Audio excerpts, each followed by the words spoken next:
You're listening to the Skeptic's Guide to the Universe, your escape to reality. Hello and welcome to the Skeptic's Guide to the Universe. Today is Wednesday, August 2nd, 2017, and this is your host, Stephen Novella. Joining me this week are Bob Novella. Hey, everybody. Kara Santa Maria. Howdy. Jay Novella. Hey, guys. And Evan Bernstein. Hey, everyone. So, guys, you know what I did this last week? What did you did? I built a new computer. Built a computer? Yeah. Oh, neat. Is it a quantum computer? No, it's a regular Is it a robot PC. computer? Oh. I built my PC. own, first time. I built my from scratch. You know, you order all the pieces and you put it together. Is a computer technically a robot? Is it a supercomputer? It's a It's calculator. a robot, right? Robots have to technically be able to move, right? I don't know. If Yeah. it has a Does disk it have drive, then it parts? can move. What if it has only It has solid to state drives? perambulate. Yeah, that's true. It has a cup holder. It has a cup holder. You should have added a cup holder to your computer. I needed an actuator and an arm to do stuff, then it'd be a robot. You- Yeah, so I needed a new recording, an editing computer. The one I was using to do the show was like 7 years old. So, although interestingly, the last 10 years, I think computers have definitely, they're definitely still improving, but they've plateaued a lot more. Like in the 90s, you guys remember this, right? Like when you replace your computer, your old one's basically a doorstop. By the time you're ready to replace the computer, repurposing your older ones is kind of pointless. They were so outdated. But now I still have my like 2 computers ago, and it's fine. Yeah, it's fine because they improved so much that they improved far beyond what you really, really need, unless you're doing crazy like Exactly 3D modeling or stuff. Rendering, So we're in that zone where your old computer can still do a lot of fine stuff, So whatever, it's okay. But nothing is as powerful as a home-built computer because, if you think about the cost of, say, buying a pre-built from one of the more popular companies, you can get a good computer from there, but, you're paying quite a hefty markup. If you build your own computer, you're buying state-of-the-art, well, you should be, in my opinion, you should be buying the latest and greatest components, and you really are building a more powerful computer for the same money. Yeah, so what you're saying is that I'm a total sucker because I only use laptops. No, and laptops are fine if you need the portability. Apple laptops. You can't really build your own laptop. But so because I do editing, mostly audio, some video, and plus recording the show. I need a lot of power, and I just need my 7-year-old computer was getting a little crusty, so. Jay and I waited that long. We also, the thing that triggered was that we really needed a new computer for the studio, and it seemed a waste to buy a computer that we would just use when we were in the studio. So I said, let me just get a new editing computer. I'm due anyway, and I'll repurpose my existing one for this to become our studio computer. So that's what I did. Then I tried to price out the pre-built, and Jay was like, no, you got to build it. So it was a bit intimidating, but he talked me into it. So the whole process was a lot easier than I thought it was going to be. You go to this website called PCPartPicker.com. PC Part Picker. Yep, PC Part Picker. And you pick all your parts for your PC. And then the beauty is it checks intercompatibility for all your components. Oh, nice. So it takes a lot of the risk out of that, It makes sure that everything works with everything else. And then, just so that way I can also get exactly what I want, because I didn't find any pre-built that was anywhere close to what like I would want. Because basically once you get to, I need a powerful editing rig, but I'm not a movie studio. You know what I mean? Like there's no podcasting rigs out there. There's nobody designs a computer for how I use it. So essentially I was in the gaming rig zone. But then of course, if you're getting a gaming rig, they're optimizing it for gaming alone. Video. So it's not exactly what I want. And you're paying through the nose for anything halfway decent. So absolutely. Yeah. So by building it myself, I was able to get really just the pieces that I need and put it right in the sweet spot, for what I needed it to do. So it was great. You invested extra money in the sound card, for that's example. Smart, yeah. Yeah, although actually we don't need a sound card because our Focusrite is an external sound card. That's what it is. Yeah. Yep. Beautiful. It's beautiful. But anyway, then Jay was going to help me do it because Jay's built a couple of computers before, but we just, with the craziness going on, we couldn't get together. It was going to be like who knows how long before we could both get together to do it. So I said, you know what, Jay, I'm just going to do it by myself. And if I get into trouble, I'll let you know. And I did it. I did the whole thing by myself. It took me about What did you get? 4 hours, huh? What did you get? All the individual like motherboard and card. Yeah, you just by the case, together in the case? motherboard, a cooling system. I got an SSD drive. Solid state drive. 5 1/4 floppy drive. You're good. I got now the newer motherboards. You can get an M.2 card, which is essentially a solid state drive that goes right on the motherboard. That's sweet. Oh, nice. And That's faster. It's faster. It gets power from the motherboard, so you don't need to make any other connections. It looks like a little RAM chip, and just plug it right into the motherboard. So I got a 1 terabyte M.2 drive, and I got a 2 terabyte SSD terabyte drive. on the motherboard? Yeah. Whoa. And that's your boot drive, basically. So that's your boot drive. Then I got a 2 terabyte for all my other files. That's awesome. Yeah, then I got a good graphics card, 32 gigs of RAM. That was really it, and putting it together was not as hard as I thought it was going to be. It went smoothly. I watched a lot of videos. The instruction manuals suck. Yeah, they really are suck. terrible. But Videos are great. The videos saved my ass. Great assistance. But no excuse today, right, Steve? After your experience, you could look up on YouTube how to connect this part I bought to this other part I bought, and you very, very likely, if you're not buying something that came out last week, you're going to find someone telling you how to do it. If you're putting anything together, you go to YouTube. That has got to be one of your main Absolutely. go-to sources. You can, fix your toilet on YouTube. You could do anything on YouTube. I love YouTube. What a resource, really. Great. It is one of the things that the internet has really paid back humanity on, is like these instructional videos. I mean, I was not to deviate too far from what Steve's talking about, but real quick, there are people that taught themselves musical instruments by getting free instructions on YouTube. It's all on there. Yeah. But all right, so Steve, you built your own computer. It's like cooking your own dinner, right? Now you sit down and you're using this computer that you built. You got to tell me it is cooler, right? Like you're looking at it like you really are on the inside of that machine. Like you get it. You Absolutely. know what you did. So I really like the fact that, after building my own computer, I feel like I'm intimately familiar with every part, every piece of that computer.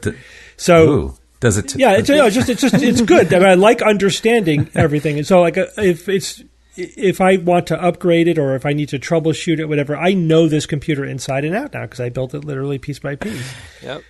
Hello, Steve. Would you like to play a game today? Yeah, it's a cool experience. And I was trying to figure out why the manual's so bad. I mean, they do have all the technical information there, but they don't really walk you through it. So I figured I think it's a few reasons. One, I think it's written by engineers for like people who know what they're talking about already. Right. You know what I mean? It wasn't really a user manual. But the other thing is, you think about it, like my case or my motherboard, they have to write it for any other component that they might hook to. So it's very generic, right? Like there's no manual for assembling the exact suite of pieces that I bought. So the motherboard has places to connect stuff that I'm not connecting to it. And it doesn't have places to connect stuff that I might have available to connect from other things. Like, I spent a half an hour trying to figure out where to plug this one connector from the front panel onto the motherboard until I realized from watching a video that the motherboard doesn't have a connector for that. But that's like the manual doesn't tell you, it doesn't tell you what's not there and what you don't need to do, right? It doesn't anticipate things that you might run into, problems that you might run into. But Steve, you said that the website took into consideration compatibility with all your components. Wouldn't that go against that? Didn't it flag that? My case is perfectly compatible with my motherboard, but again, if a computer case wants to be able to accommodate a lot of options, my motherboard isn't necessarily using every single one of those options, and vice versa. You know what I'm saying? So like the audio connector has 2 different connectors on it for 2 different types of connectors that you might find on a motherboard. I had to figure out which one to use. The manual doesn't tell me because the manual doesn't know. Like my case manual doesn't know what motherboard that I have. So that's the kind of thing where like watching a video and somebody saying, now if you don't have this or whatever, like talking you through the different options, and you do have to kind of piece it together, like what you need to do and what you don't need to do. So that multiple option thing was the only real tricky part. Like again, there was basically 2 places I could plug in my water cooler, and there really was no way for me to know which one to plug it into. I think it's the kind of thing where they just expect you to understand what the different options are. I think like one would be always on and the other one would be under the motherboard control, like would only turn it on when necessary. And there was no guidance as to which one of those 2 I should use. So I plugged it into the one that is always on, and it works fine. You know, it probably wasn't critical. I mean, I obviously like once it was a little bit anxiety provoking when I clicked the on button for the very first time because, you know, poof of smoke. And the one wires. Critical thing is like if I screwed up the coolant, then I could melt down my processor or my motherboard. But so it booted right into the BIOS, and then that contains like the temperature, like the CPU temperature, so I could see that it was really cool. Yeah. So everything was cool, working. baby. Yeah, it was fun. It was fun. It was really, really rewarding when everything was working. You know. Yeah, I recommend anybody out there that isn't overly intimidated by this, like just build your own. You know, take the chance. It's a lot of fun. Go to PC Parts Picker and just go for it because you're going to end up with a yeah. Come on, Kara. If you like to use PCs. PC Parts Picker is funny.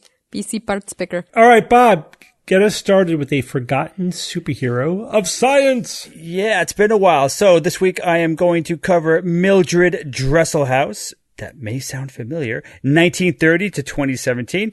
She is known as the Queen of Carbon Science among scientific circles. She was the first female professor emerita of physics and electrical engineering and institute professor at MIT. Amazing. Now, Bob, they should just call her the Queen of Carbon because that is much better than the Queen of Carbon Science. Queen of Carbon's much more catchy. Much more the alliteration and all. But hey, you know, scientists and all. But now that name may sound familiar because you may remember this name from a commercial that debuted at the Super Bowl and still plays to this day. Now, it was a GE ad, and it asks what the world would be like if we treated female scientists like Millie Dresselhaus, like celebrities, as if they were celebrities. As I think, you know, I'm sure all of us agree, we should be treating scientists like celebrities in many ways. So in the commercial, it was such a fun commercial. There were girls with Millie dolls. There was a Millie Dresselhaus day. They had Millie emojis, you know, kind of like you'd have like an Einstein emoji or whatever.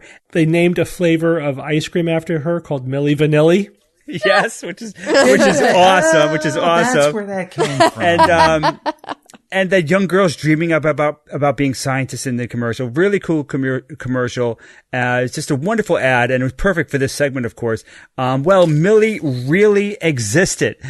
She had an amazing 57-year career at the Massachusetts Institute of Technology, which needs no introduction.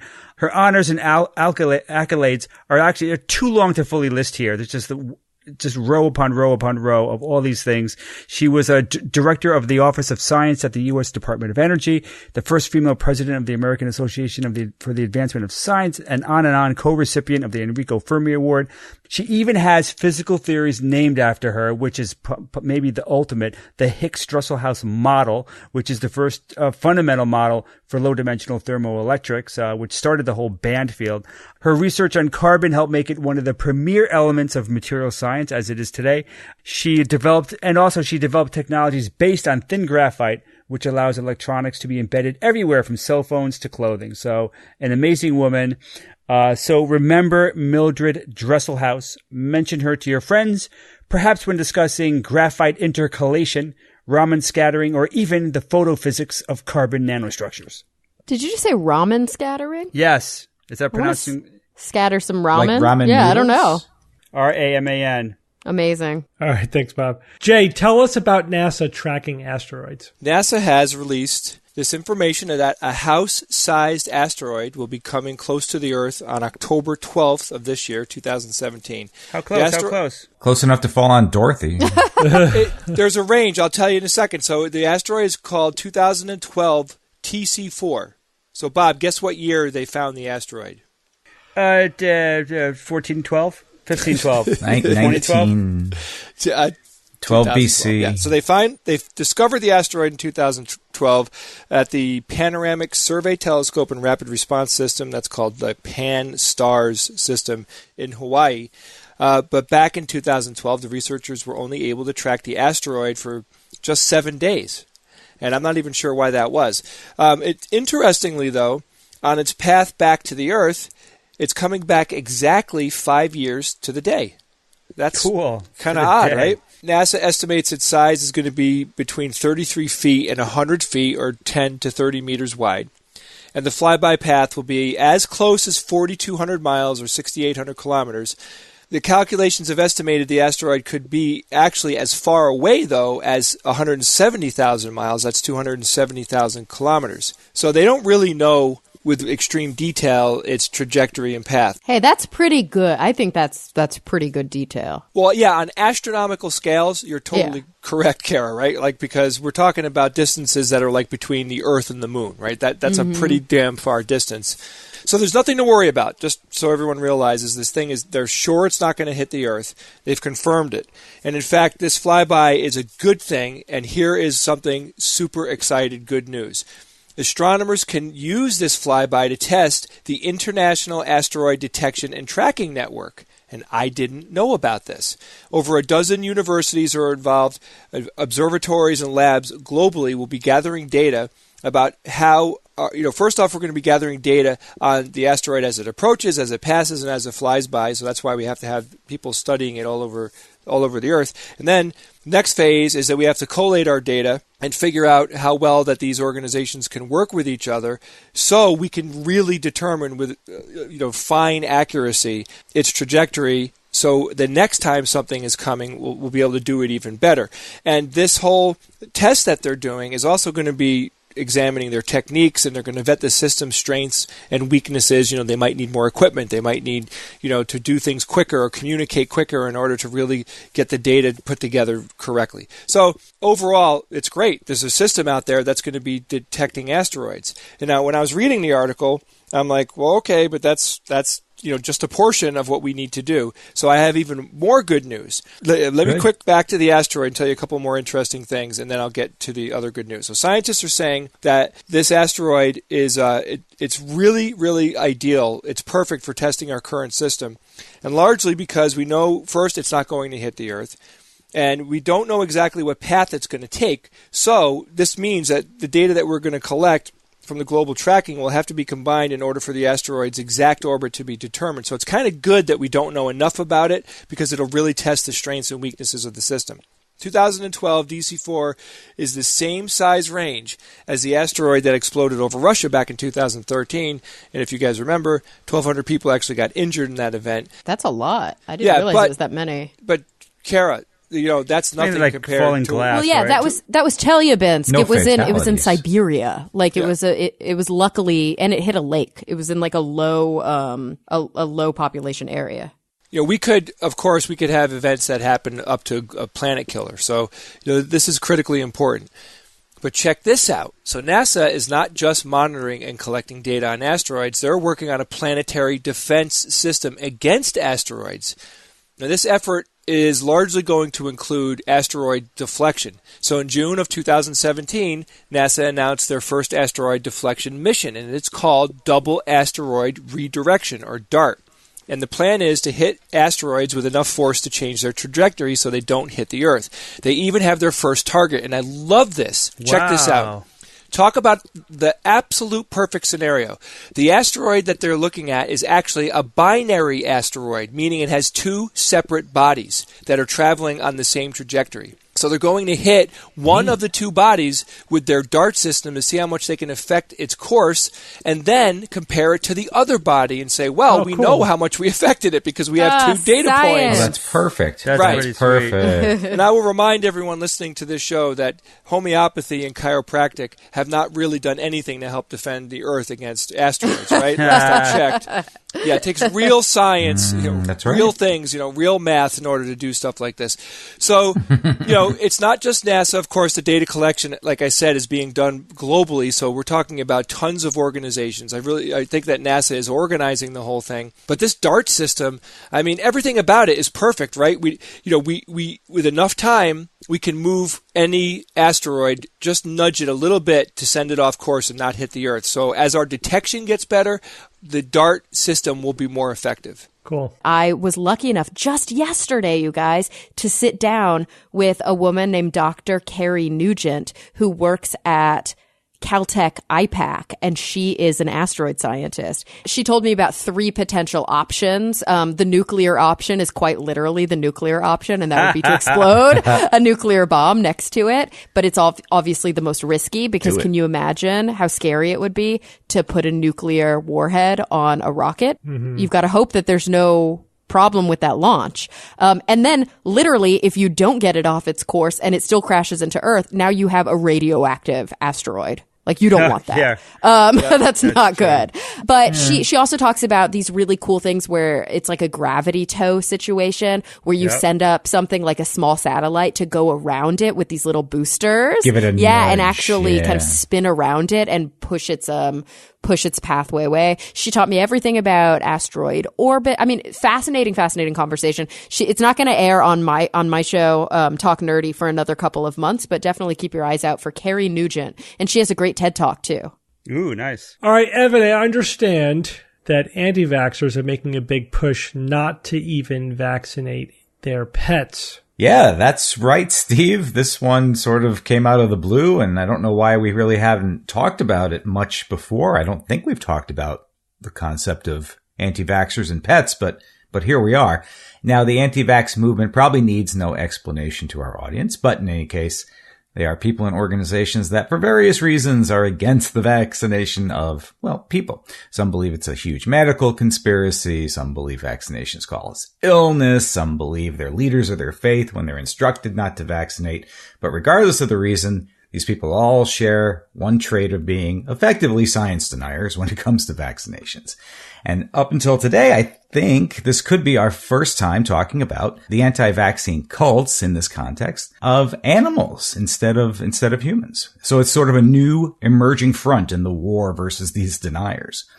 And according to the article that came up today in brooklynpaper.com, the reporter's name is Colin Mixon. Some Brooklynites are refusing to vaccinate their pets against virulent and potentially deadly illnesses, some of which could spread to humans, certainly, thanks to what they believe is a growing movement against life-saving inoculations. Dogs do require vaccinations, at least some. They're considered, well, there are some core vaccinations that are considered vital to all dogs. Canine parvovirus, distemper, canine hepatitis, and rabies are all considered core vaccines by the American Animal Hospital Association's Canine Task Force. All borders require that your dog have, it's like, I guess there are even more standards for, kennel cough. It's the vaccine for kennel cough. So if you're going to put your dog in daycare or something, a lot of places won't even take your dog if it's not vaccinated. Yeah, that's right. I don't know if it's considered a core vaccination. There are other vaccines for dogs, but these were listed as the core ones.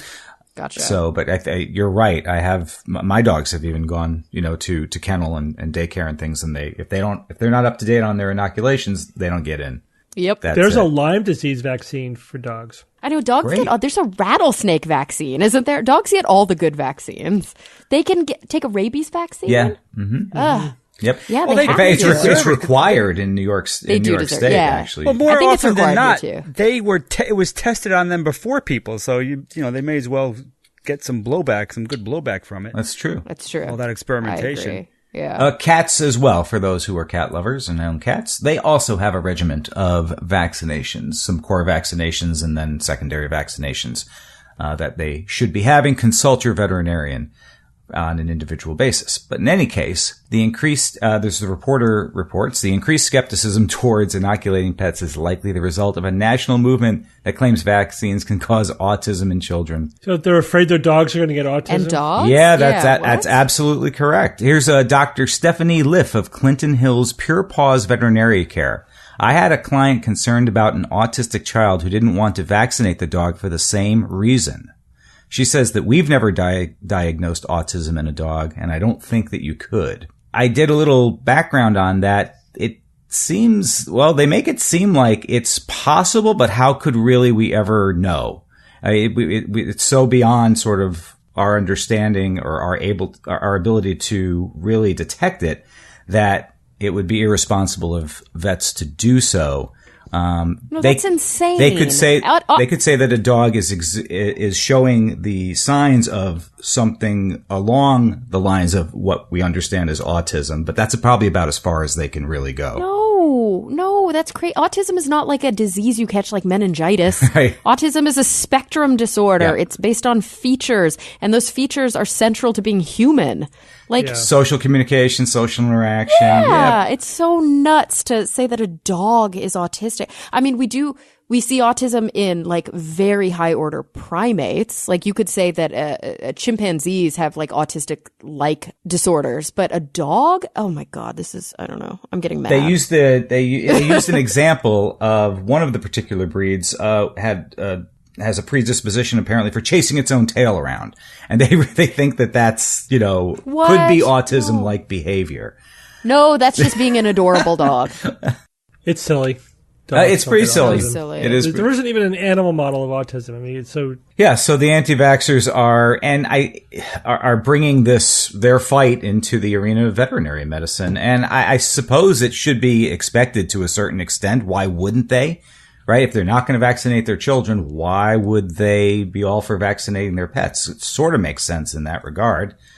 And you're going to have similar problems in these communities, especially in a place like Brooklyn, which is just a lot of people in a small area, a lot of animals. You tell your neighbors that you're not vaccinating, and they tell two neighbors, and they tell two neighbors, and before you know it, you've got this population of unvaccinated animals, which is not good at all. It is amazing how a group of people can do so much harm while thinking they're the good guys. I know. Have you seen the people who, and again, this is not a commentary at all on the morality of being vegan or vegetarian, because there's a lot of really good arguments for this. But have you seen like the people who are vegan who won't feed their pets meat? It's the same kind of crazy thinking. It's like, no, but dogs need meat to live. Yeah. They are carnivores. Like, what don't you understand? You might make a moral carnivore? choice. Yeah, you might make a moral choice not to eat meat, but that you can't do that to your dog.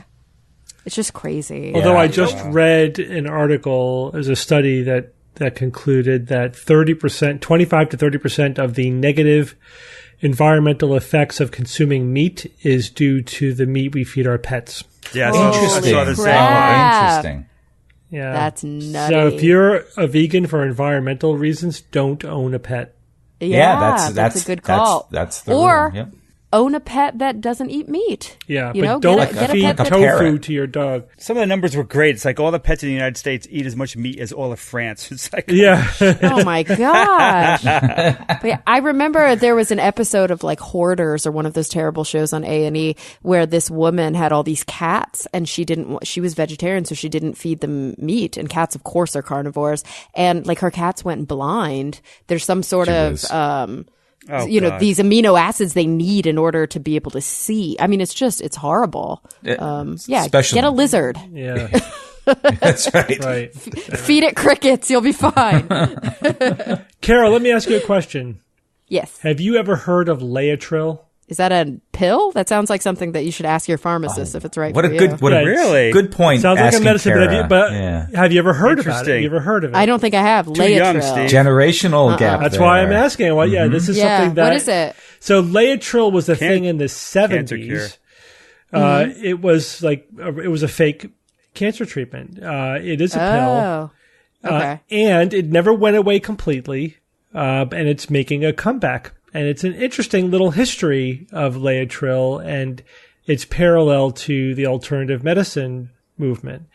So Laetrile is basically made from almond pits. It's the substance from which it's made, amygdalin, was originally purified like in the 1800s. Goes back a long way. And in fact, amygdala, I love it, like almond. Yeah, amygdala is almond. Yeah. That's why we have an amygdala in our brain, because it's almond shaped, and amygdalin comes from almonds. Yep. So awesome. So yeah, freebie. What's the word there? So and they even they tested amygdalin as a medicine in the 1800s. They even tested it against cancer, and it was basically poison. It didn't really. It's a drug, and it was not very useful. It gets broken down into cyanide. So that limits the dose a little bit. So, but then some quack picked up on it in the 1950s. Dr. Ernst Krebs, not of the Krebs cycle. Oh, I was going to say, yeah. Spelt the same way, though. So he purified amygdalin, and what he called the amygdalin, and then he claimed it was a treatment for cancer. Did he have any double-blind, placebo-controlled trials showing that it had efficacy in any cancer? No. But that didn't stop him from promoting it as an all-purpose cancer cure. And then, then his son picked it up, and then other quacks like this guy John Richardson picked it up. Richardson was the first one to call it vitamin B17. Oh God! Right?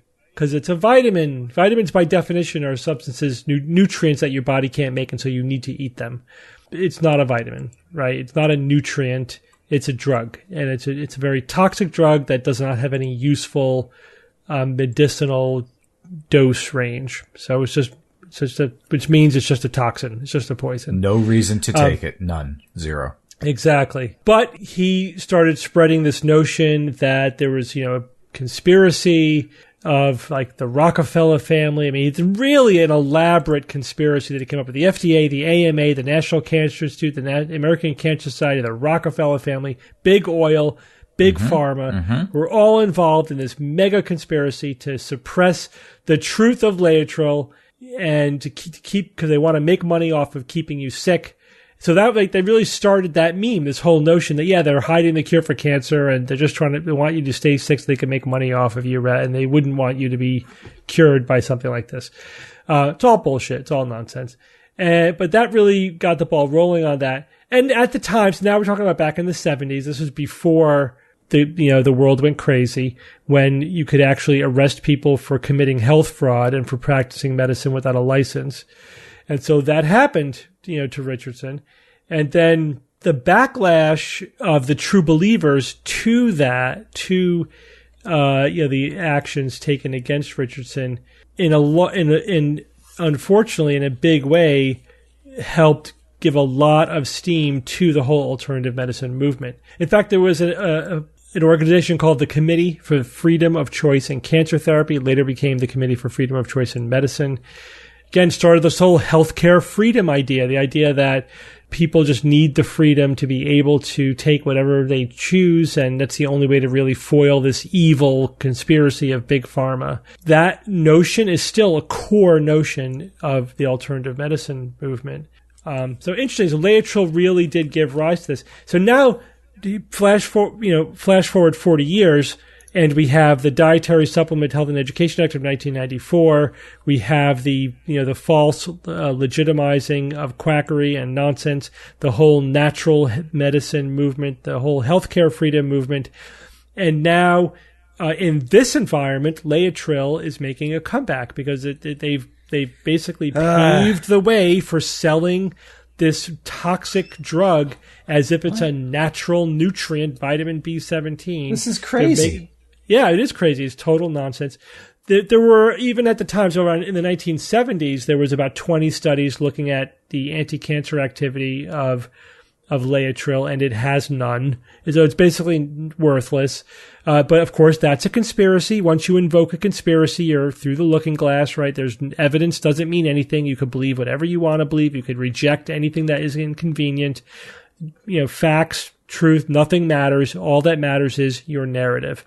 And so what Laetrile represents is the success of that narrative, That narrative was successful partly because it's profitable. I think mostly because it's profitable.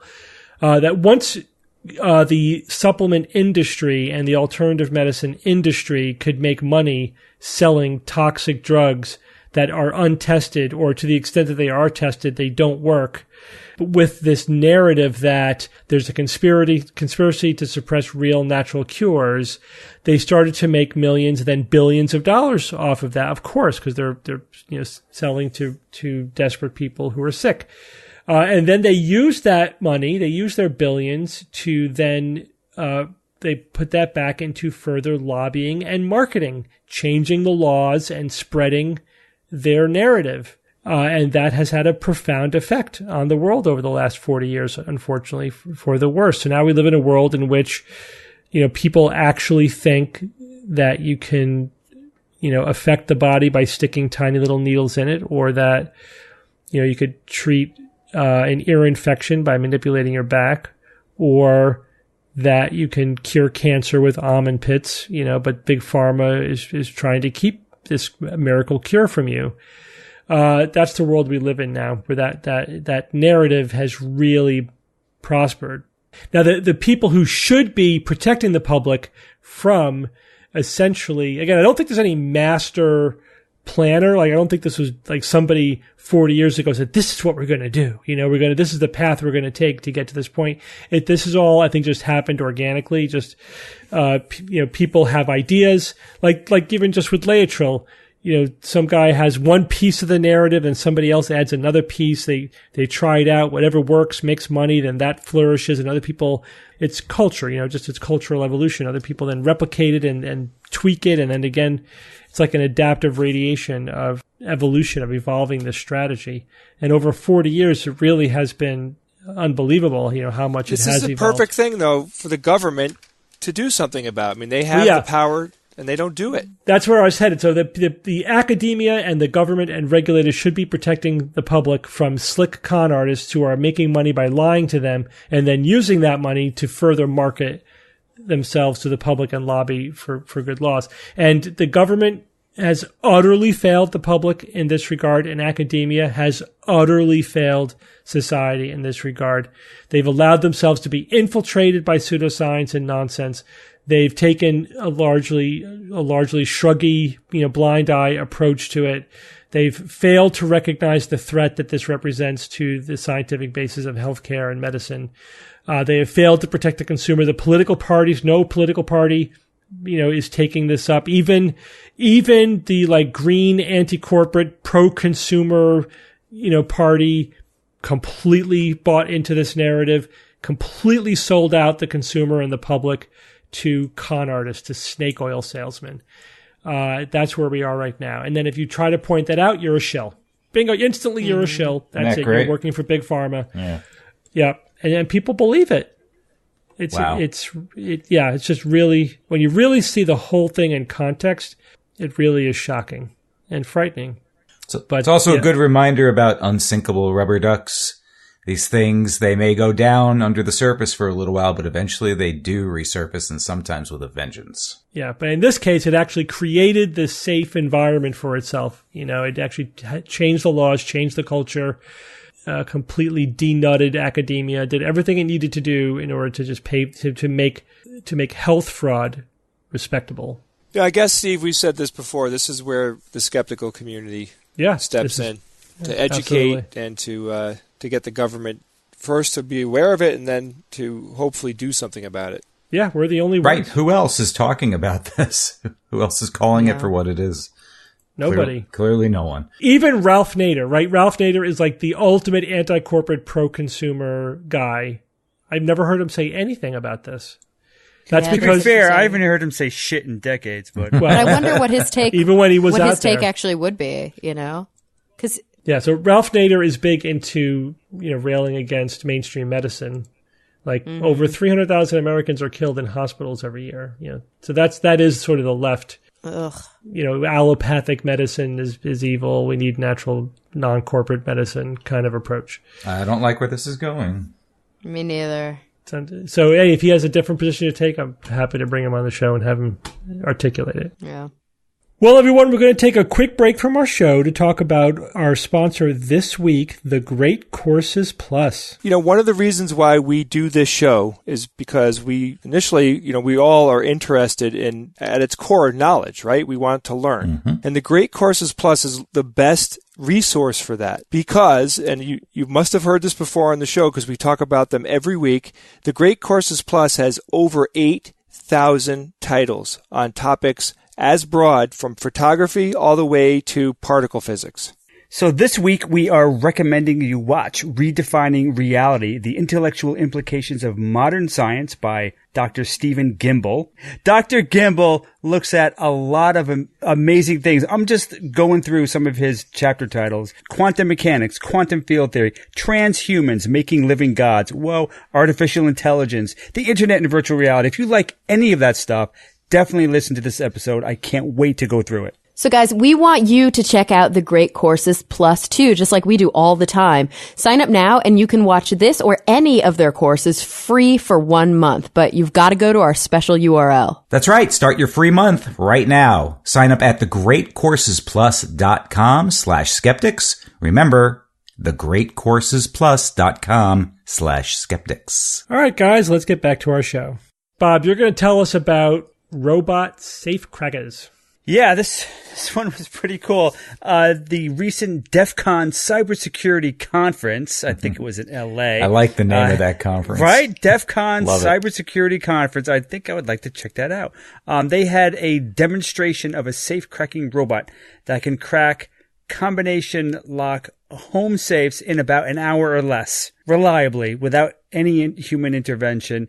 Pretty slick. So this was essentially a do-it-yourself project challenged by lead Nathan Siedel's wife, who brought in the safe that did not have a combination, said, hey, crack this.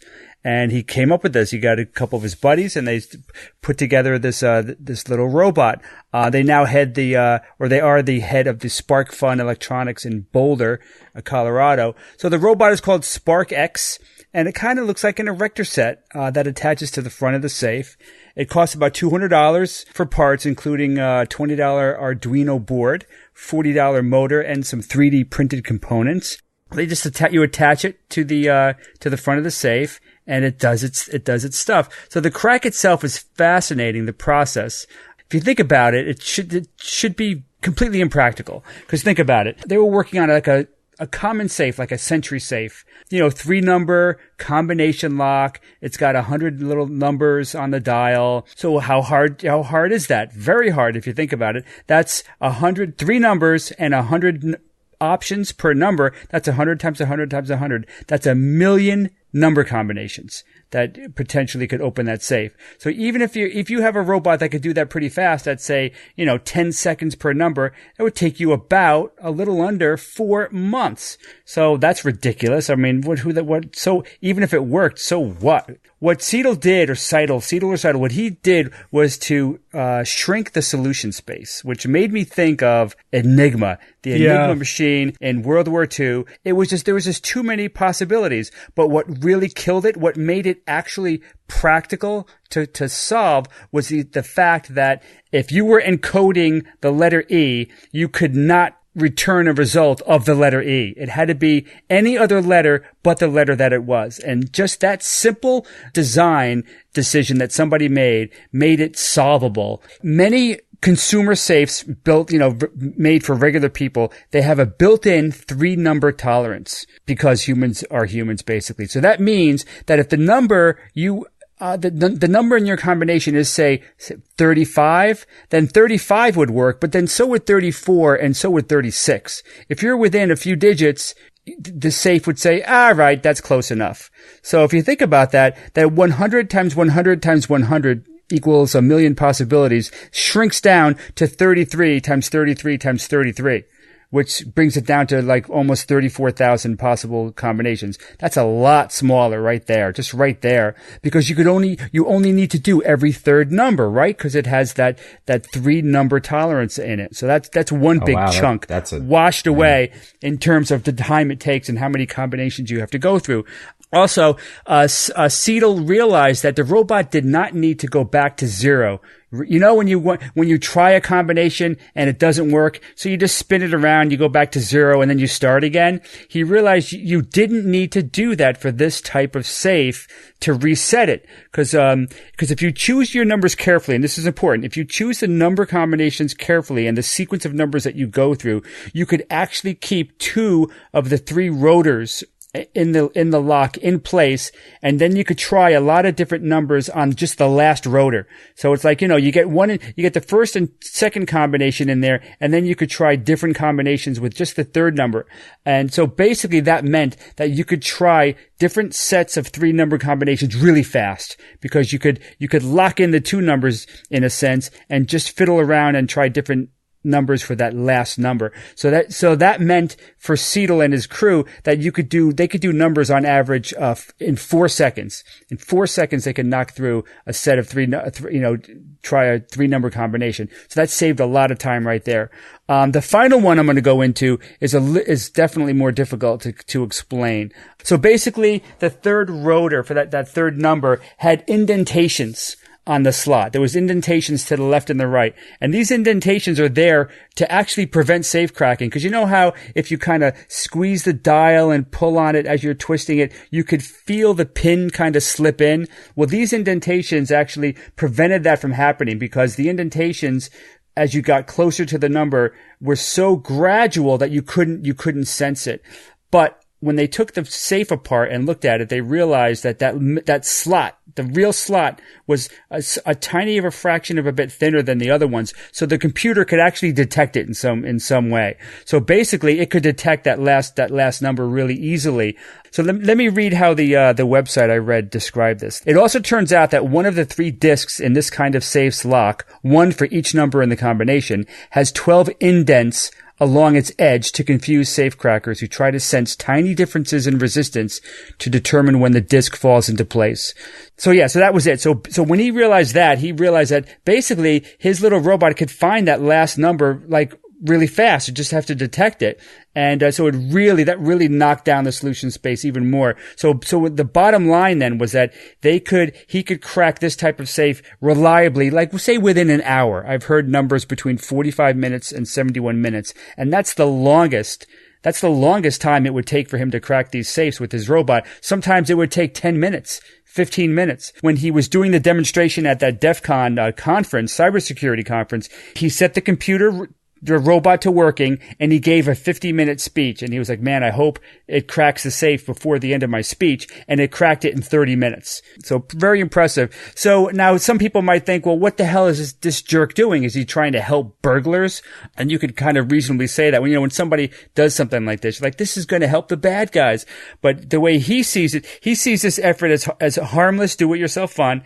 But he said he also sees it as a warning to people who put too much faith into cheap safes. He wants to show, sure, these safes work, but I mean, there are limits to these things. And if you really want to be extra, extra safe, you need to step it up to more commercial grade stuff and maybe to take other steps in place. Also, he also thinks that it's important to demonstrate the changing landscape as cheap robotics become more and more common. And that's true. I mean, whoever thought, we've seen all movies over the years. I've never really thought of like, hey, what if you make a robot to do this very quickly and very, very accurately? That's just something that people need to recognize in the future. This is going to become more and more common. And he put his plans out onto the internet. So basically it's like open source. So people can take his whole design and tweak it and do whatever they want to it. And who knows, what could come of that, once people start really working on this. And it's true. Right now, this is a special skill. Not many people could have done what these 3 guys did. I mean, that's not a trivial thing what they did. This is a pretty slick little thing. But in the grand scheme of things, though, it's really not that sophisticated, especially in 2017. Somebody was going to do this sooner or later.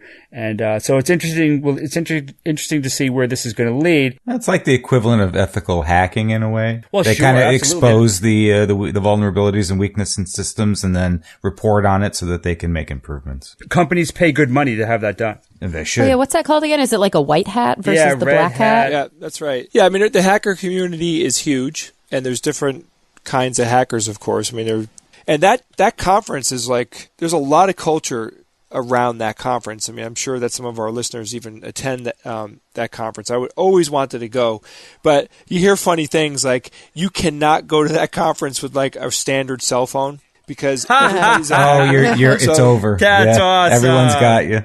Of course. Yeah, like you can't walk in there like, That's wow, fantastic. this is really cool. Like they will, you'll get, They will eat you alive. Better reset your whole phone, get everything off of there. But the hacker community, I mean, they have a place. They do good. They are out there alerting us of of nefarious attacks and can provide help and information. I mean, you have people that make discoveries about some of the hacking jobs that are out there, or find vulnerabilities and neutralize things that are going on. I think it's fascinating. Really, really cool stuff. All right, well, Jay, it's been a few weeks since we've had a Who's That Noisy? That is correct, Steve. I had to research my own Noisy to remind myself where we were, what was going on, and it turns out this last one was pretty cool. So take a listen to this, and I'll see if you guys are smart enough to figure it out. I say R2. Kara said does that this sound one was familiar. adorable. It is. It sounds like a sweet robot. All right, so listen to it again, and then you're going to hear the answer to what it is, and then you're going to hear the original clue again, and you'll really appreciate this. It was a sunny day and the children were going to the park. How about It's that? so weird how you can hear it. Oh my gosh.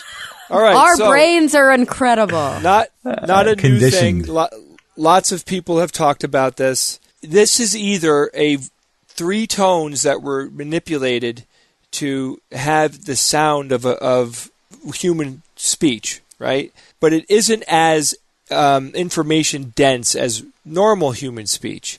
It's suggestive. I also read that they can take a human voice and convert it down into this sine wave, and that's what they call it. This is like a sine wave speech. Convert it down into that, and it is taking information out, and it's simplifying, in a sense, the amount of information that's being passed. Now, the trick of this, and the cool thing of this, is that what's actually happening is you are loading your brain with how to interpret it. And what I did was I listened to a lot of these, and I got pretty damn good at decoding the sine wave language. Like, isn't that interesting? Like, I was training my brain to interpret that sound better so I can hear the speech. So we had a winner from last week, Andrew Breezeal. And Andrew said that was a sine wave speech used by Dr. Matt Davies at MRC Cognition and Brain Sciences Unit of Cambridge University. Research focuses on perception, particularly the pop out. And that's the thing when they say you hear the person speak the regular words, and then you hear the sine wave speech again. You understand what it is. That's the pop out. So that's when you know what the pattern is being said. But I really wanted to give it to one of our listeners named Danny, because he not only nailed it, but he gave such a really wonderful explanation. So he said, to Who's That Noisy? Last week's Noisy is an example of sine wave speech as demonstrated by Matt Davies. Basically, it's just a bunch of sine waves, but through the magic, the quote-unquote magic of pareidolia, we perceive a woman saying it was a sunny day and the children were going to the park. There are more examples, he gives examples of whatever, but I think it's really interesting to think. And of course, I'm sure Kara and Steve are like listening to this freaking out because they can tell us neurologically what's going on. But your brain is almost given like the decoded puzzle answer that your brain can then apply to it the next time you hear it. And then it's almost as if someone is talking normally. You really can hear what the thing is saying. And I do believe that our brains are these amazing puzzle-solving machines that can really take something like this and do instant decoding, right? How quickly is your brain decoding that, Steve, when you hear it the second time? Yeah, in real time. Obviously, I mean fast. I would never say instant, but very, very fast. So what essentially your brain decides when it hears something if a sound is speech or not speech. And if it's speech, then it tries to decode it. It tries to match the phonemes to phonemes that it recognizes, that it has learned, and then to build words out of that, and to match words that it knows, right? Yep. when you're just hearing a bunch of squeaks, your brain isn't necessarily trying to decode it. It's just a bunch of squeaks. But then you hear the phrase, and now your brain has the template. So now it's trying to that helps it match it to that, and so your brain interprets it as best it can as speech. So it makes that connection. Now you're slotting it into your speech recognition software, when before you weren't doing that. And so your processing speed goes up, like you're primed for it. And that's the pop out. Yeah, it's the pop out. And once the cat's out of the bag, like now that you know that this exists and what it kind of sounds like, even if you heard something, you would start to decode it in a different way the next time you hear this. Let me see if I have another one here. Like Really? Listen to this. The camel was kept in a cage at the zoo. Okay, that was... Yeah, camel's kept in the cage at the zoo. Yeah, and I believe that was the normal original one. speech. Oh. I was like, that's too... It's like, Jay, it's so easy. Right? That was the original noisy that I played. But you did it backwards, so we heard it already. Yeah, you primed us already, so we could hear it. I know, but you already heard it. I'm just saying, though, like once you get that decoded concept in your subconscious, man, your brain is just processing it and chugging along and giving you the answer in real time. That is amazing. I have a client. She's Chinese. There's 3 of us in our office. 2 of us in the office, not me, can't understand a word she's saying. I've learned to detect her patterns in such a way that I can now, when I listen carefully, hear exactly what she's saying, but my coworkers can't figure it out. I wonder if this is kind of a similar sort of thing that I'm trained myself Absolutely. to understand really her specifically. It's repetition. Yeah, you've had so much exposure that you kind of have these templates that you use now. I've gotten better at understanding patients with dysarthria. We neurologically can't pronounce words. Yikes. I mean, sometimes it's unintelligible. Funny. That's where you sort of grade how severe it is by how intelligible it is. But still, I've sort of developed an ear for trying to figure out what they're saying, even when it's garbled. Wow, that's cool. All right, this week's Noisy was sent in by a listener named Andrew Krochmal, and I find this one to be pretty cool. Check this out.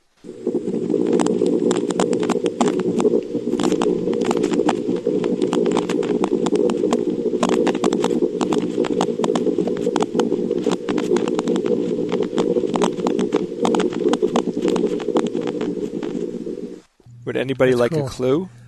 That reminds me of War of the Worlds. A little bit. Yeah. Ominous sci-fi sound, Oh, like yeah, that's you're right. something menacing. I sense that. And it had Steve. like a scratchy radio kind of component to it, too. Yeah. So if you think you know what this week's Noisy is, or, man, if you've heard anything cool, I need some help over here because I've been out of the loop for a few weeks now. Send that to me at WTN@theskepticsguide.org. Thank you, Jay. All right, Kara, what's the word?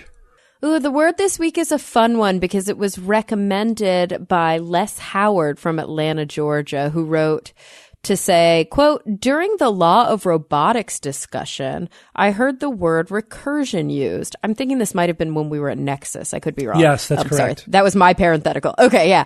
So continuing to say, but the meaning applied to it didn't align with how I understand the term. I'm trained as a computer scientist, and to me, recursion means a self-referential process, an algorithm that solves a problem by reducing the problem into smaller pieces and calling itself on the smaller pieces.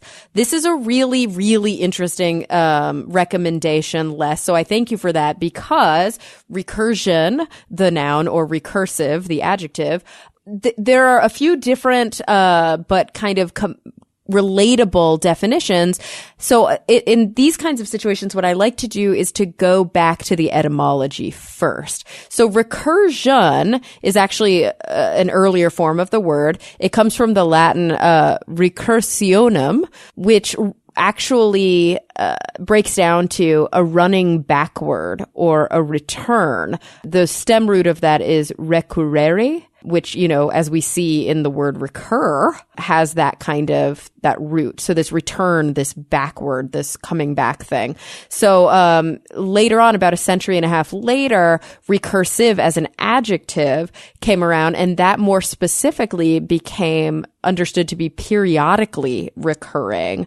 But then the mathematical sense of something being recursive did not come around until its first use in the mid-1900s. So let's talk a little bit about what it is. Like, what is recursion? It is similar to those roots, and there are a couple of different definitions. One of them is specifically a computer programming definition that I think speaks a little bit more to what Les was writing about. But in mathematics and also in linguistics, recursion, or something being recursive, means that it relates to or it involves the repeated application of a rule, definition, or procedure to successive results. That's how Oxford words it. Another way to put it, as Merriam words it, the determination of a succession of elements, such as numbers or functions, by operation on one or more preceding elements according to a rule or formula involving a finite number of steps. A very good example of recursion in the mathematical sense is, what's the word we've done previously? Fractals. Yeah, baby. Fractals are recursive. Oh my God, the Fibonacci sequence Right. is recursive. There are many examples of this in mathematics. In computer programming, recursion involves the use of a procedure, a subroutine, a function, or an algorithm that calls itself one or more times until a specified condition is met, at which time the rest of each repetition is processed from the last one called to the first.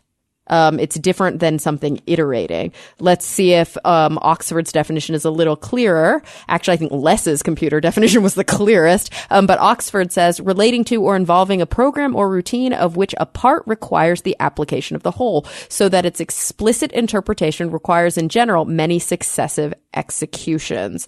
And again, Les said that he understands it as a computer scientist to be a self-referential process, an algorithm that solves a problem by reducing the problem into smaller pieces and calling itself on the smaller pieces. So then, Les, you were confused by our use of recursive in the conversation about robotics, because we probably implied but didn't explicitly say that we were talking about this idea of recursive self-improvement, which is this AI fantasy. We're not there yet, but this AI question that could potentially lead or not lead. This is really where the debate came in to a singularity type situation where an artificial intelligence can actually improve its own self-improvements. It is recursive in that every time it fixes something or betters itself, it learns from that and then reapplies it and reapplies it and reapplies it. And this is maybe I shouldn't say theory, but a hypothesis that a lot of these kind of futurists will discuss in detail that could lead to what they sometimes call the AI takeoff, the intelligence explosion, or again, maybe even the technological singularity. So we were saying that, I think if I'm remembering correctly, that artificial intelligence does not have to be cognitive, or it doesn't have to be conscious. It simply has to be recursive for us to get to that place that we were predicting or not predicting based on the argument. Mm-hmm. Yeah, you could almost think of it as any process that builds on itself. Yeah. But of course, there is a subtle, but I think important distinction there between the use in math and the use in computer science. And I could see why what we were saying could have been confusing. But of course, they are all based on that same deep root that really comes down to this idea of returning, of coming back to, of reverting. Which makes sense. Yeah. Yep. Cool. That's a good word. Very cool word. Jay, before we go to an email, we have a couple of announcements to make. Why don't you start us off? So you guys know about the QED conference, right? That is in England, correct? Oh, yes, absolutely. Yeah. I got to go last year. It was so much fun. Yeah, and Steve, you went. Yeah, I was there a few years ago, yeah. It's in Manchester. That is correct. It's a 2-day science and skepticism convention that's taking place at the Mercure Piccadilly Hotel in Manchester from the 14th to the 15th of October 2017. So we have something pretty cool to announce. For SGU listeners, 2 entry prize tickets will be awarded. This includes a QED conference, including the Saturday night gala dinner. No way. I assume we're not allowed to enter, right? It's No, just the listeners. You cannot. Or So, a family member's stamp. Maybe you can quit and enter. Here's what you got to do if you want to go, right? So if you want to actually try to enter the contest, first, you have to be able to go.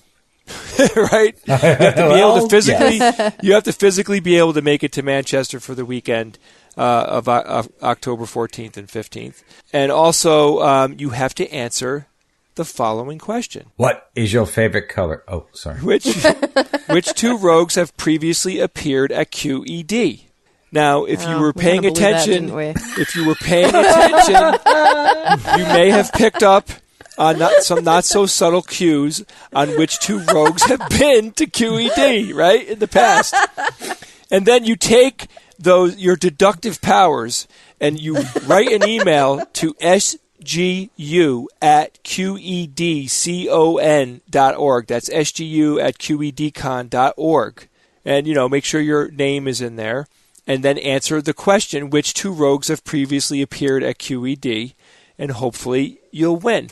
And we will be announcing this again on the show. We'll be reminding you. And then in a couple of shows from now, we will be announcing the winners. Yeah. So we should mention that there are two other conferences this year at which the SGU will appear. The first one is Dragon Con. Yeah. If you've never been, Dragon Con is a lot of fun. It's basically Nerdvana. This will be September 1st through September 4th in Atlanta, Georgia. We have our live show from the stage. We do a private show. We'll be on a lot of panels. It's a ton. If you've never been, ton of fun. If you have been, you understand. Okay, and then we're going to be at SciCon in Las Vegas, October 26th through 29th. I'll be giving a talk there, and the SGU, again, all of us will be there to perform on stage. So that'll be a lot of fun as well. George Traub will be there. He's the MC. They've got a great lineup as well. Just go to sciconference.org, and you can see the list of all the speakers they have there. Really exciting. All right, one quick email. Not going to read an actual email. We got about 1,000 emails correcting us on the sound barrier. Oh, boy. Jay's going to talk a little bit about some of the Concorde people, but so we were talking about supersonic flight, and the physics of the sonic boom came up. Hadn't really prepped it, so we were just speaking off the cuff. The question was: is the sonic boom, does that happen only when an object breaks the sound barrier, or is it a continuous phenomenon when you're moving faster than sound? I thought it was the former, when in fact it's the latter, which is interesting because it's never really presented that way. But now, of course, I've had an opportunity to do a deep dive on exactly what causes the sonic boom, and it makes perfect sense. The best explanation I read, of all the different ones that I read, think about this analogy. Think of a boat drifting on a lake, for example. All right. Right? So there'll be concentric waves coming out from the boat as it disturbs the water. Then if the boat moves slowly through the water, then it'll still be sending out those waves, but it'll be sort of catching up to the waves in front of it and leaving farther gaps in the waves behind it. What happens when the boat is going faster than the speed of waves moving through the surface of the water? Well, then all of the waves in front of the boat essentially pile up on top of each other, and you get one big wave. And that is the wake of the boat. Right? So that's basically what the wake is. So now you can visualize a boat moving through the water at faster than the speed of waves through the surface of the water, creating a big wake, which then travels out in a cone behind it. That's exactly what happens when objects travel faster than the speed of sound. They compress the sound waves in front of them because they're basically catching up to the sound waves as they're leaving. Mm-hmm. And then when they're going faster than the speed of sound through air and wherever they are, which is variable based on local conditions, but whatever, then the waves pile up in front of the plane. They can't get out of the way in time. And then that creates this cone, like the two-dimensional wake of a ship, but you have a three-dimensional cone in the air with the tip at the point of the plane and then going back behind it. And that's essentially a massive sound wave, and that's what you hear as the boom. When that wake or that sonic wave passes you, you hear a boom. Some planes are large enough that they actually can create, or just based upon their design, they might actually have two wave fronts. And so you might hear a double boom But that's cool. Yeah, but that just like the wake of a ship hitting the shore, that sonic wave is made the entire time a plane is traveling faster than the speed of sound. So it's basically leaving a sonic boom in its wake as it travels through the air. And so if a plane traveling at supersonic speeds would leave a sonic boom on its entire pathway over which it was traveling faster than the speed of sound. I see. So any stationary position along that path, as long as it's breaking the sound barrier, you're going to hear the boom. Yeah, yep. And you'll hear the boom after it passes you by because it's obviously Sure. going faster than the sound wave, so there'll be a delay for the sound to hit you. And it's very, very loud, of course, which is why you'd have to travel at extreme altitude to try to, because it is the inverse square law still applies, so Right. You want to be farther away, and that's of course why NASA is working on designs that would minimize the sonic boom, and if they can get the sound low enough. They're hoping that it won't be necessary, essentially, to ban supersonic overland flight. Could you imagine if there were planes leaving trails of sonic boom all over the place? All over the country. That makes a lot of sense. Mildly disruptive, yeah. Because I, for some reason, thought the sonic boom only happened at the breaking point.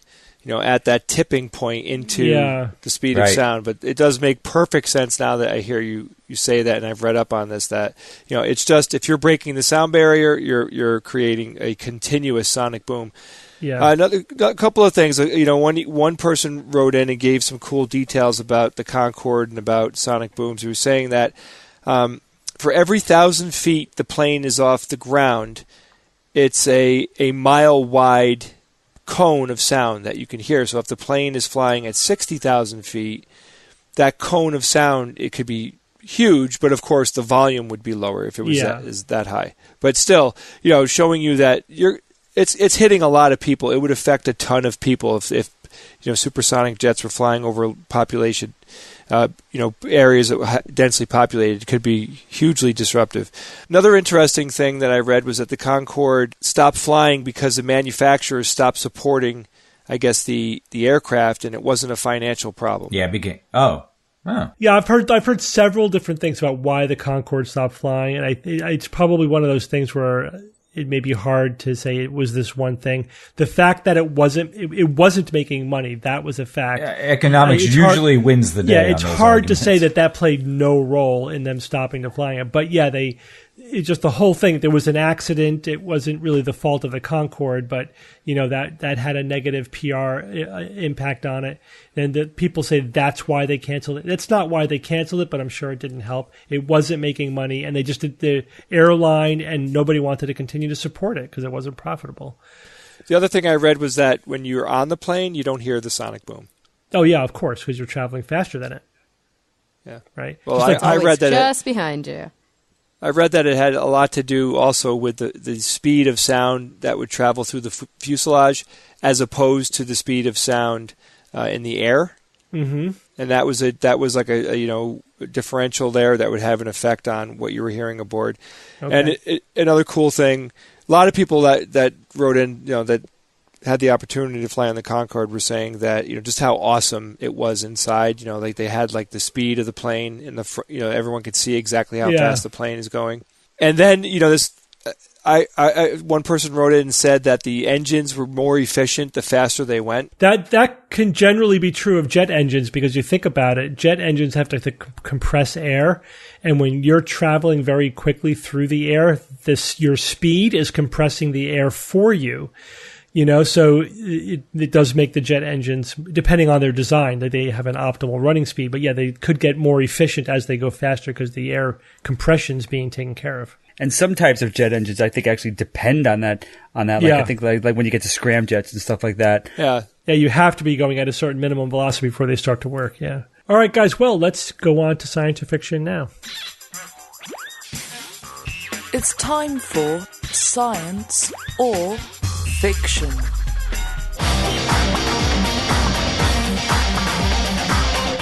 Each week, I come up with 3 science news items or facts, 2 real and 1 fake. And then I challenge my panel of skeptics to tell me which one is the fake. Are you guys ready for this week? Yeah. Yes. All right. 3 interesting items this week. Here we go. Number 1, scientists report that they have successfully used CRISPR to fix a disease-causing gene mutation in a newly fertilized egg, effectively curing the disease and preventing its further inheritance. Item number 2, researchers have demonstrated that by analyzing millions of tweets, they can predict the perpetrators of specific crimes. And item number 3, a new genetic analysis finds that scorpions and spiders share a common ancestor. Now, I just wanted to clarify that rather than just getting all technical. That means that scorpions and spiders are more closely related to each other than either is to any other group, right?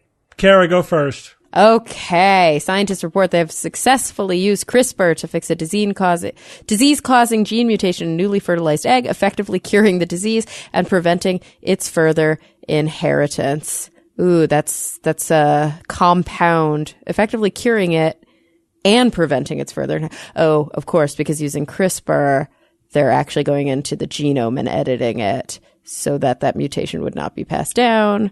Or is it transient? Ugh. Okay. Researchers have demonstrated that by analyzing millions of tweets, okay, yeah, that's easy enough, they can predict the perpetrators of specific crimes.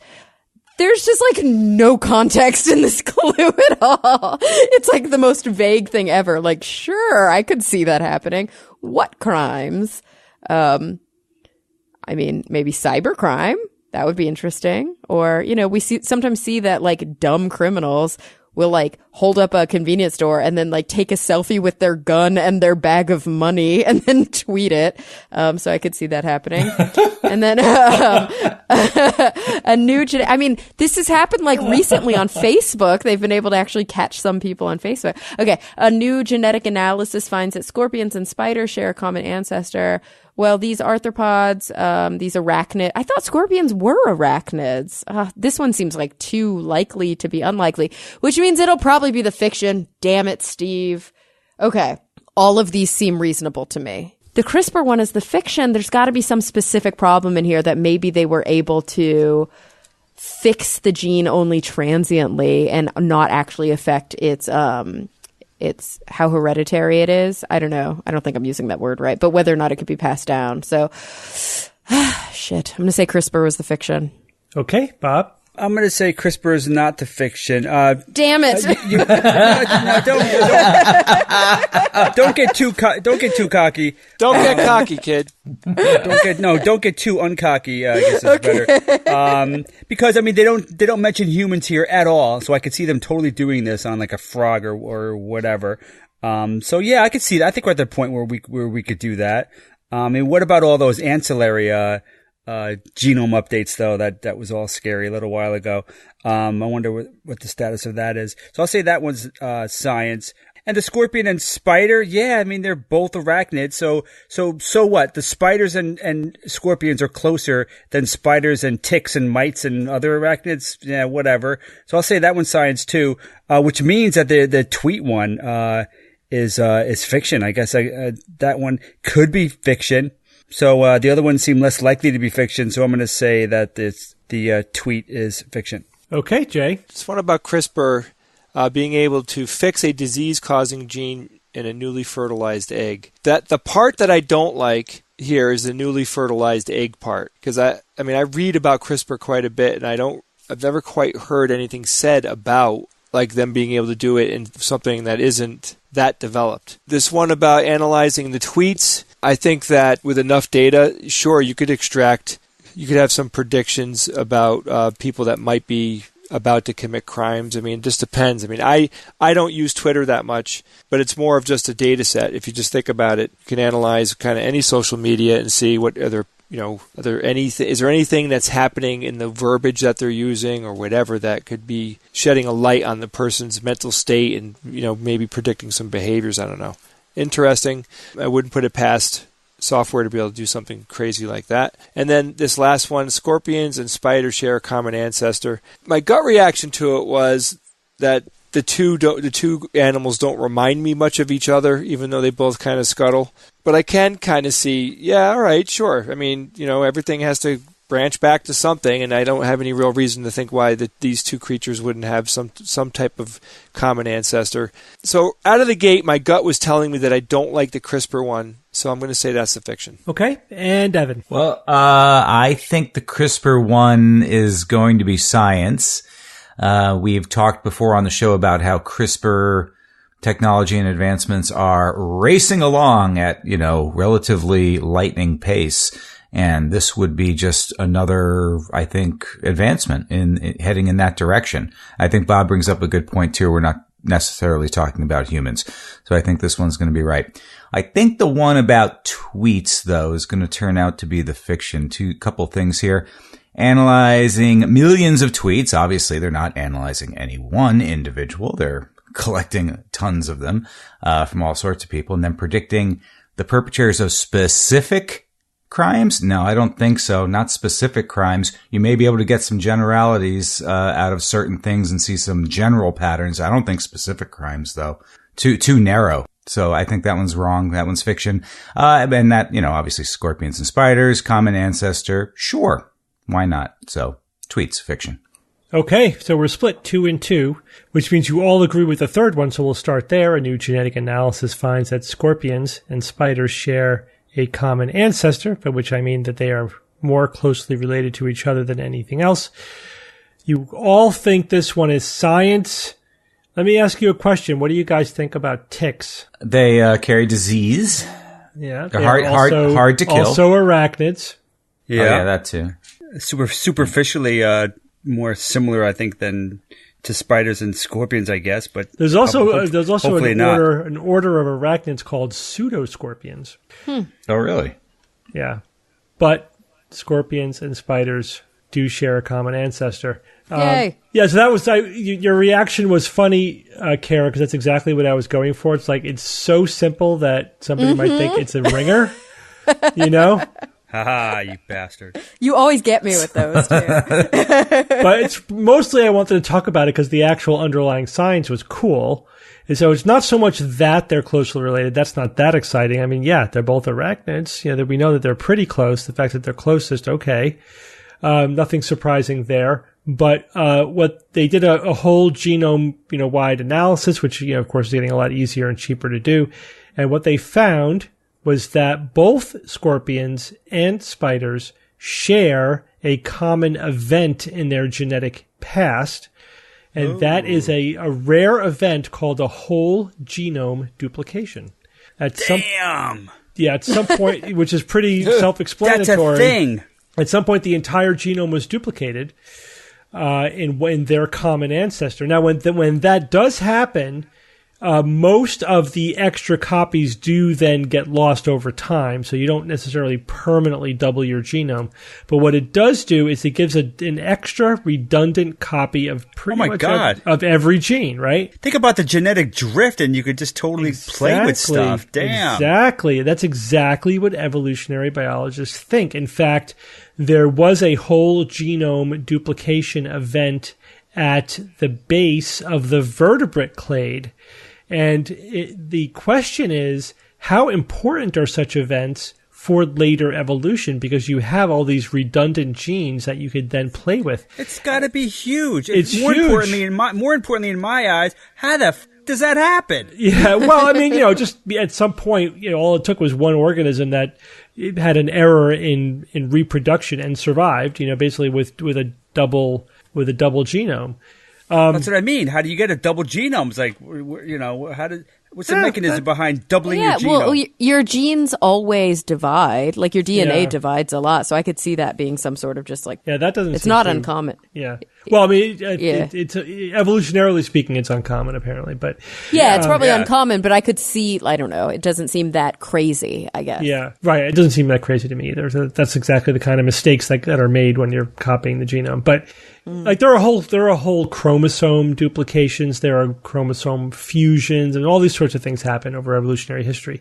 One of my best friends has an has an extra piece of a chromosome floating around. She's like a brilliant Caltech scientist and beautiful and like won the genetic lottery in so many ways, but she's got an extra chunk of one of her chromosomes. Yeah. Like did not affect her at all. It's just kind of floating around in her cells. Yeah. Isn't that crazy? And if she became the founder of a new population, then maybe that would be the normal for them. Yeah. An extra chromosome. Okay. What they do find, though, is that when they look at the genes of spiders and arachnids, similar to, again, like analyzing vertebrates, is that after this whole genome duplication event, that there are clusters of types of genes that survive and take on new functions. And so it did have an incredible effect on later evolution and allows for a lot more experimentation, a lot more variability. You now just have all this raw material that you can play with. So it does sort of put the afterburners on evolution for a while. And they think that maybe this might be responsible for why the vertebrate clade, why vertebrates have been so successful as an evolutionary group, because right at the base there we had this whole genome duplication. Gave us a lot of genetic raw material to work with. Yeah, now that I think of it, I would think that kind of genetic duplication would be more common than I think it might be, because it's just so damn beneficial. Well, when it does happen, it's beneficial, but it still may be a rare event when it does happen. But anyway, this type of whole genome analysis is now becoming rapid and cheap.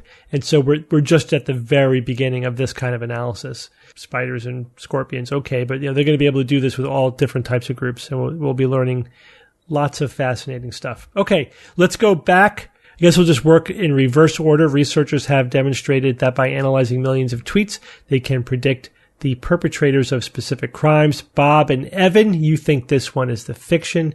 Jay and Kara, you think this one is science.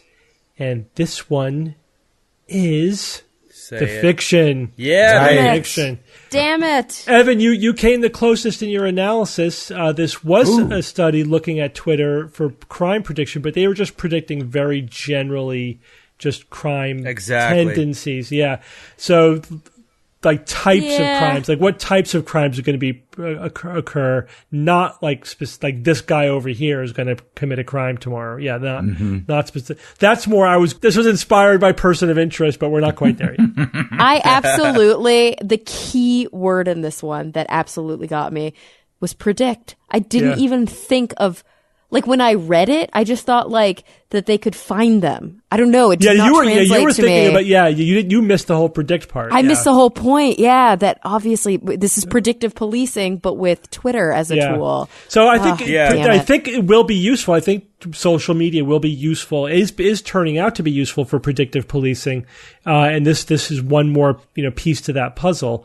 But we're not at the point of being able, like with person of interest or Minority Report, like this guy's, like they were psychic, of course, but like, this guy's going to kill this person tomorrow at noon.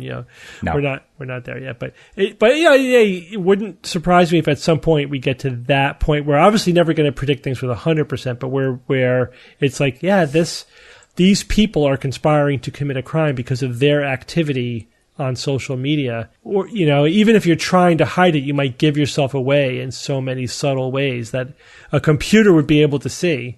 Oh, right. Absolutely. Like the way I think I mentioned in a recent episode where somebody came up with an algorithm for predicting when somebody was pregnant based on kind of innocuous purchases. It's a very similar, very, very similar idea. Exactly. All right, all this means that scientists report that they have successfully used CRISPR to fix a disease-causing gene mutation in a newly fertilized egg, effectively curing the disease and preventing its further inheritance is science. And I forgot to include in there, because I just assumed that it was implied, was that this was a human egg. This was human. Yeah, I figured you wouldn't even include, like, this was so trending everywhere. I figured everybody read it, but it's one of those things where you read it like the headline. Glanced it. Right? You know what I mean? Yeah, exactly. Wow, so it was a human. Jeez. Yeah, I actually pitched this story to Steve in my list of stories for the week. Oh, gosh. Which you don't share with the rest of us. Thank you very much. But I do that a lot. I didn't read it in detail. I changed the details to make it the fiction. So it's, unless you read the whole thing carefully. Mm-hmm. So why would I do that if I wasn't actually presenting it? I know. Yeah. So anyway, this is cool. This is very encouraging. And yes, this is exactly what we're working on. Yes, this is the next sort of step. But this is, we've had some discouraging news recently, which although was very controversial about unintended mutations from CRISPR. Again, CRISPR is a tool, very powerful tool for causing specific changes to a DNA. Essentially they took it from a bacteria. Bacteria were using this. We basically stole that machinery from them and said, yep, we're going to use this to do genetic modification. So this is the holy grail, right? This is exactly what we want to use it for. So this would be used for, this was just a research, but you could use this technique for in vitro fertilization, right? You fertilize the eggs in the petri dish, and then before you implant it in the woman, you use CRISPR to fix some horrible genetic disease. And make them smarter and a little taller and a little now you're taking it 3 steps. Let me do it. You're going 3 steps forward. But the specific disease that they successfully edited, hypertrophic cardiomyopathy, it's a common cause of sudden death in otherwise healthy young athletes. So 1 in 500 people are affected. And Kara, this would prevent it from being passed on by that person because this would affect the germ line as well. Absolutely. So you get it early enough, it affects all cells. Which is obvious, like when you think about it, but I thought there must be some sort of trick in this one where it was like a transient change and then it comes back or something. Now, good, even better news, they analyzed the resulting eggs and they found that they didn't have unintended mutations, that they were healthy, they were genetically healthy. Their chromosomes were good. That's great news. And they didn't have unintended mutations. Nice. So when do they get clearance to implant them? Yeah, I don't know. That's what I want to know. Come on. That would be the next step. Fast track. But this looks very, very good. This is very, very encouraging. CRISPR races along. Yep. Yeah, this is what we want to use it for, right? We want to cure genetic diseases. Of course, you have to go through IVF. You can't do this, the natural way. But still, I mean, if there are people who know that they're carrying genes for horrible diseases but still might want to have their own kids, well, there you go. We'll just edit out those horrible diseases and you're good to go. Yeah. Beautiful. I'm all for it. Yeah. Who could be against that? Yeah, that is really cool. Yeah, I mean, somebody who knows Super that, kids. They could be carrying Huntington, somebody who there's the risk of Tay-Sachs. Like, I mean, it's just incredible. Yeah. It's very like cool. That would be horrible. Yeah. Oh, the Tay-Sachs one is, ugh. Exactly. Yeah. If we could figure out how to edit it out in everybody who has children, it would be done. Yeah. Like, No, this is it the wouldn't be coolest done. thing. It wouldn't be Oh, done. this one wouldn't. It's not like Huntington's. You're right. It's here's the recessive. thing. We will never rid ourselves of genetic diseases because all genetic diseases have a spontaneous mutation rate. And so what you will do We'll have to is keep up with it. Minimize it. You'll You'll reduce minimize it. You'll minimize it down to the spontaneous mutation rate. But there are like Tay-Sachs, for example, is when there's also a population where Huntington's disease is very common. There are populations. It's called the founder effect.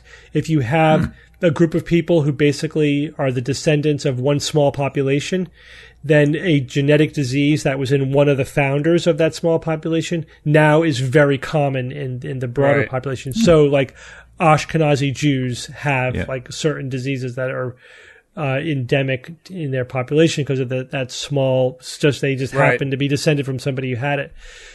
For example, so you'd be able to get rid of those. Well, it does if you have a somatic mutation after the egg's fertilized, and so that you know what I mean. So but then you'd have to basically be curing people after you know they have the disease, rather than editing it out in the embryo stage before they even develop. I see. That's just a different procedure. So but you still theoretically need the possible. Theoretically possible. But imagine now you're doing it to a person rather than doing it to a clump of cells. I'm down for that. I mean, I'll take it. That's a different kettle of fish. It's a different kettle of fish. Yeah, much absolutely harder to do. So we'd like to just edit it out in the embryonic stage. And some mutations may be there at that point too. But again, if it's a new mutation, how do you know? This way we know because the parents have it. Yeah, if we can take it, I mean, we can do the genotype, right? Like if you can do it early enough and you can take the actual genotype and run it through the database and you can find the certain snaps that are like detrimental, like I would love it. Again, I don't know much about my genetic history except what I learn on, or not history, but whatever, except what I learn on 23andMe. But I know that I have a slightly elevated risk of certain things. Why not just nip those out? I'd be down. I'd be down to not have any risk of early onset or late onset. With no risk of Alzheimer's mutation or Parkinson's. Yeah. I mean, that's always going to be there. The risk of mutation is going to be there. But if you have something that's not deterministic but probabilistic, obviously, why not clean that up? No, it'd be fascinating. It's amazing. So let's say 90% of the human genome is junk. That's probably a good estimate. It's at least 75%. It could be as much as 95%. So let's say it's 90%. Mm-hmm. What if we genetically engineered a population of people who had only the 10% of the genome they need, and they didn't have I don't know. 90%? I just still feel like there's something in all of that, junk. Those, what are they, exons? Yeah. There's something in that even though we don't know what it's for, I would be interested to see what would happen if we just nixed it all. The lattice that would be of an life. interesting experiment. It would prove that it is junk if you really, really don't need it. But we know, That's true. what we can say is that at least 75% of the genome is not conserved at all, meaning they can mutate away without losing any function, which could mean they don't have any function. That's the simplest explanation. So the most parsimonious explanation. Yeah, but the genes are actually still there. Yeah, that's all the genes are Like, there. Yeah, so 5% of the genome is genes. Maybe Yeah. another 5-10% is regulatory or has some other kind of structural role that's not transcribed. Yeah, into like what proteins. happens if you take it all out? Like, are our genes going to like fall out? Like, is something terrible going to happen? You might need that support. We'll figure it's it out. Maybe what if we only had like 2 chromosomes? You don't need 23 chromosomes. You just need 2 to hold all the genes. Well, what the hell? To get rid of all the junk. I know, right? We It's like would be lean and mean. Yeah, it's like what a terribly inefficient defragging. system. We live longer. Oh my Would our gosh. cells reproduce easier? I mean, Less right chance now of we're- disease. We're dragging We're around just- all this DNA junk and reproducing it and replicating it, and it's just folding it up and everything. We're dealing with all this baggage. You're Seems like legit we should calling get for rid a of it. defrag of our chromosomes. Yeah, we need to defrag I our love chromosomes. that. Not just defrag, just redesign from the bottom up. Yeah, almost like building a computer from scratch. Hey, we came full circle. Yeah, look at that. All right, Evan, give us a quote and get us out of here. All right, this one was submitted by listener Jerry from London, Jerry Bandrith. Thank you very much, Jerry. If someone is able to show me that what I think or do is not right, I will happily change, for I seek the truth, by which no one was ever truly harmed. It is the person who continues in his self-deception and ignorance who is harmed. That is from the writings of Marcus Aurelius. Yes. Yeah, From Marcus his Aurelius was a meditative- critical thinker. Absolutely. Absolutely. His Meditations, significant source of the modern understanding of ancient Stoic philosophy, considered by many commentators to be one of the greatest works of philosophy. A real And he has a cool philosopher name. and a politician. Yes, and an awesome name. Marcus Aurelius. Marcus Aurelius. Where are you today, Marcus Aurelius? We need you I know badly. it's so Shakespearean, isn't Yes. it? Yeah. Yeah, that's cool. It's great. Well, thank you, Evan. Thank you, Steve. And thank you all for joining me this week. You got it. Thanks, Dad. All right, see you next week. And until next week, this is your Skeptic's Guide to the Universe. The Skeptic's Guide to the Universe is produced by SGU Productions, dedicated to promoting science and critical thinking.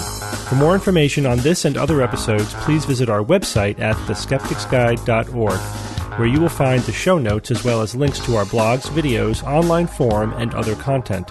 You can send us feedback or questions to info@theskepticsguide.org. Also, please consider supporting the SGU by visiting the store page on our website, where you will find merchandise, premium content, and subscription information. Our listeners are what make SGU possible.